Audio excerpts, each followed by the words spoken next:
Hi everyone, Steve Gonzer, physical therapist and chief analyst at runsmartonline.com.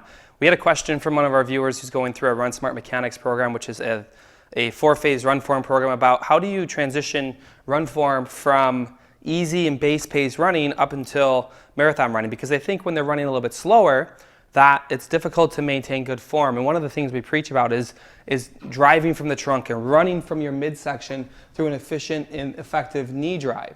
Now, when you're running a little bit slower, that process really doesn't happen because you don't need the speed. So it's like you're not hitting the accelerator because you don't need it. So I want to run you through some easy pace running and some marathon pace running, just so you can see the difference.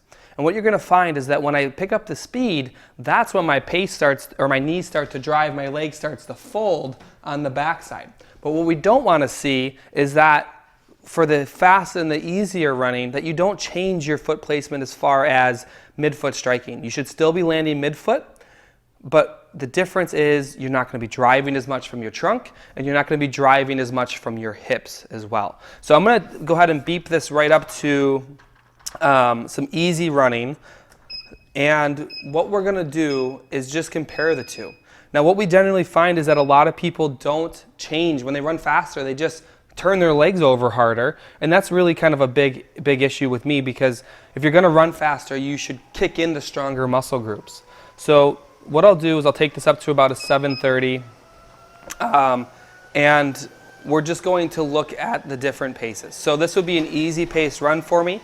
You're not going to see a lot of kick on the backside, and you're going to see still a nice midfoot strike, but it's not going to be super aggressive. So if I'm going out for an easy run, it's going to look something like this. Nice and easy. You don't see me kicking really hard or driving from the knees here because I don't need it. So I'm just going to run nice and easy midfoot. And that's where I would get that strike from. Now, as soon as we pick up the speed, which I'm going to take up to marathon pace, you're going to see my form change just a little bit. So it's about a minute a mile faster, right around 6:30. And when I do this, again, more driving from the hips, and I didn't need that when I was running slower.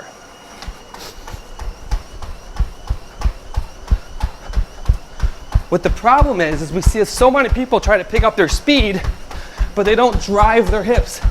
They just turn those feet over really fast, or if they're a heel striker, I'm not kidding, I have 240 marathoners that run like this when they should be able to open their stride. And that open stride, the leg coming up and driving from the knee, needs to happen at your faster running. It doesn't need to happen at your slower paces. Hope this helps. Make sure you're focused on it. Easier and base pace running, doesn't need it. Faster pace running, drive from the hips.